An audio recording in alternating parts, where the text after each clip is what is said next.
Hi, I'm Daniel, and out of the three macaroni shows, Futurama the one I haven't talked about yet, despite it being the best in my opinion. This is a show I want to discuss in different sections, because it changes style throughout the years with a 5-year break. I would have normally done season by season best yes, there's a problem with that plan, and that is there's multiple ways to separate into seasons.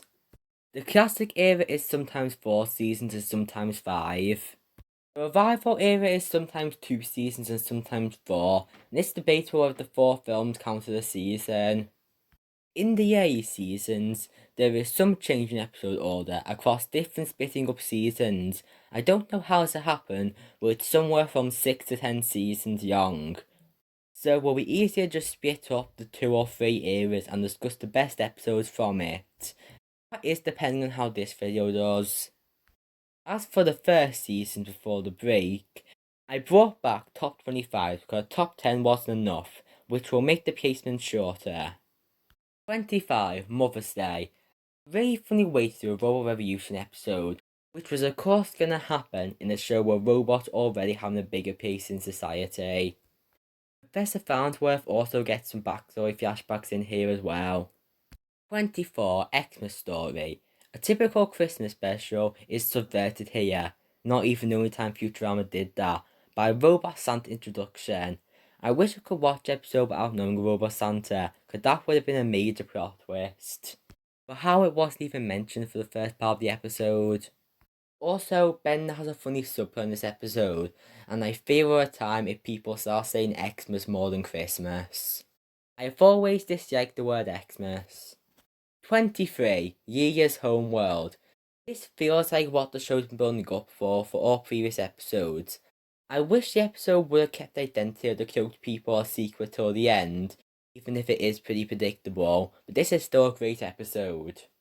22, God Fairs. Bender meeting God could have easily majorly failed, and most of the animation would. However, Futurama doesn't use it mainly focusing for jokes, but more for Bender's development in the episode.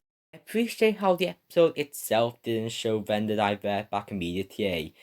He does engage with episodes, but if you just get God Fairs, you can say Bender learned something. The message that you can't rely on a bigger omniscient being for everything is a unique message executed in a subtle way that probably won't annoy any extreme Christians, I hope. 21, 300 Big Boys. The setup of this episode is an amazing way to have multiple characters have a subplot that all comes together in the end, especially Storyberg's story. 20, Roswell that ends well. Fun fact, do you know originally the creator of Futurama didn't want to explore any time travel concepts in the show? I'm happy that they went back on that game, because the other time the show did explore time travel, it becomes one of the all-time best episodes. Roswell the Ends Well was a star for being a funny and well-written episode. 19, Time Keeps on Skipping. Another time travel episode, kind of, because it isn't characters going through time, but instead time itself skipping ahead bits. The story itself is an interesting concept, and the ending shows Futurama has a charm that differentiates itself from similar shows. 18, The Problem with Pop Years. A very funny episode with a great plot. I don't have much else to say about this one.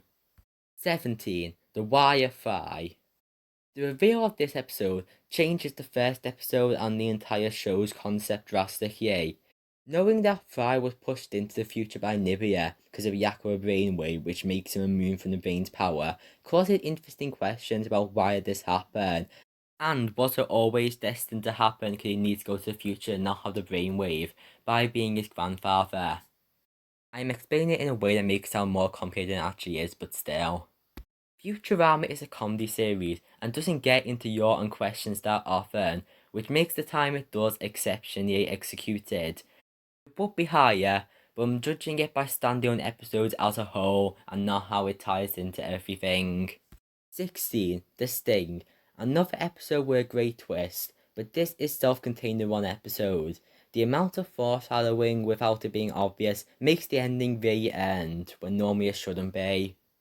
15, How Hermes requisitioned the groove back.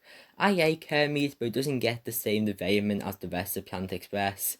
Probably because it isn't out of place in this setting like most of the other main characters. I wish Hermes had more episodes, because he gets a lot of superb starring roles, like this.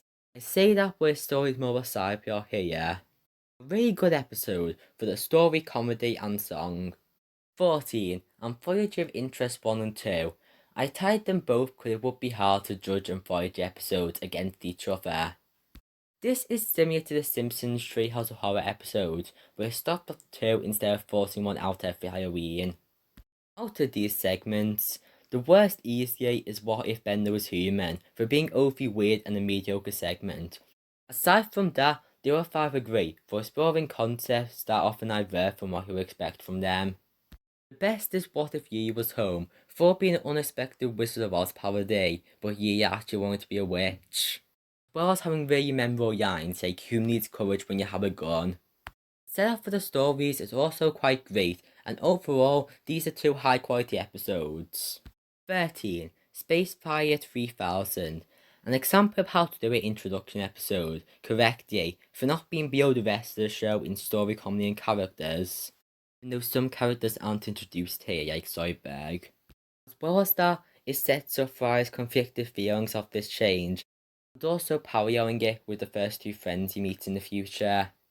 12. Fry and the CM Factory. I find this episode quite entertaining for the obvious spin on a classic story, and the conclusion of them deciding to not tell the secret of CM because it tastes good. 11. A big piece of garbage. The idea of the episode is genius, for saying the garbage thrown away by people of the 20th century will come back and the future needs to stop recycling to make a boiled garbage that will push away the other one.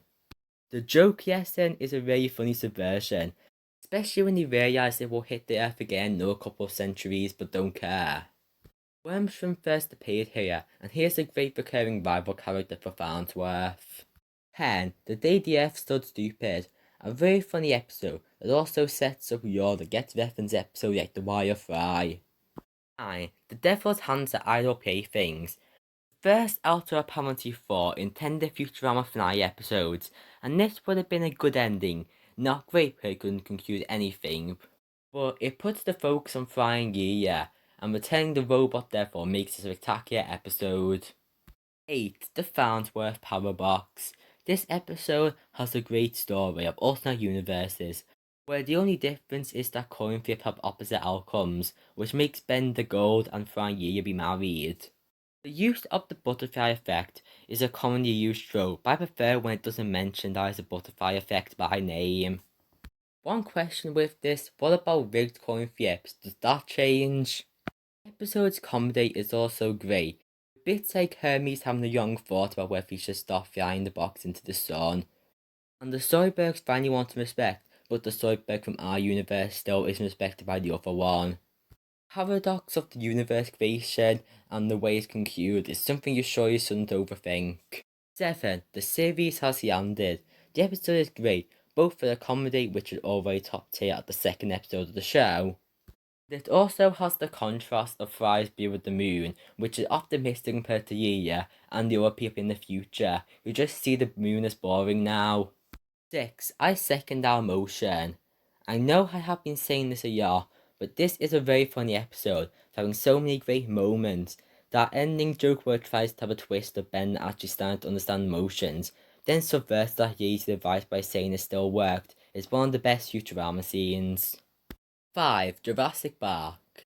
It's the episode with that one scene that is sad, so it's the all-time best episode because of a 1 minute sequence and not the rest of it.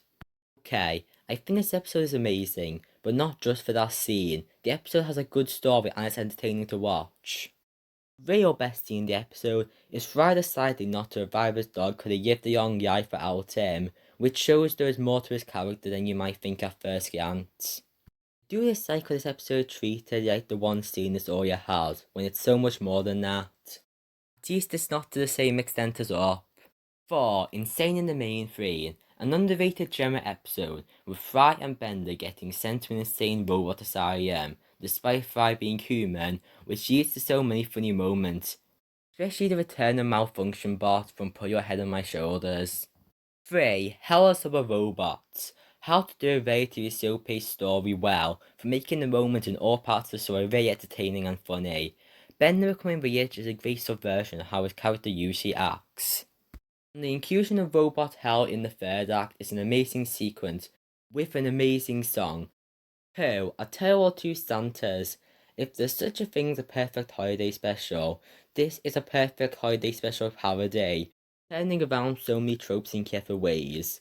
We already had Xmas Story, which had Robot Santa. This massively expands on it by having the plan of Bender giving presents as Santa fail. The obvious reason that people haven't been told Santa is good now, and they don't know the time where Santa wasn't evil. The ending makes fun of how you would expect from a Christmas special, by having Robot Santa and Bender team up, and the message being that the destruction is bringing people together. The comedy is constantly exceptional, and it parodies holiday specials while having an overly depressing tone, unlike the Simpsons episode Miracle on Evergreen Terrace. One of Futurama's all-time best, and out of the classic era, it's only beaten by one. But first, the 6 honourable mentions are: War is the hate word, where no fan has gone before; Yes then Hero, the yes for two evils; That's your entertainment, and a fish for your dyers. 1. The Yuck of the Flyweight.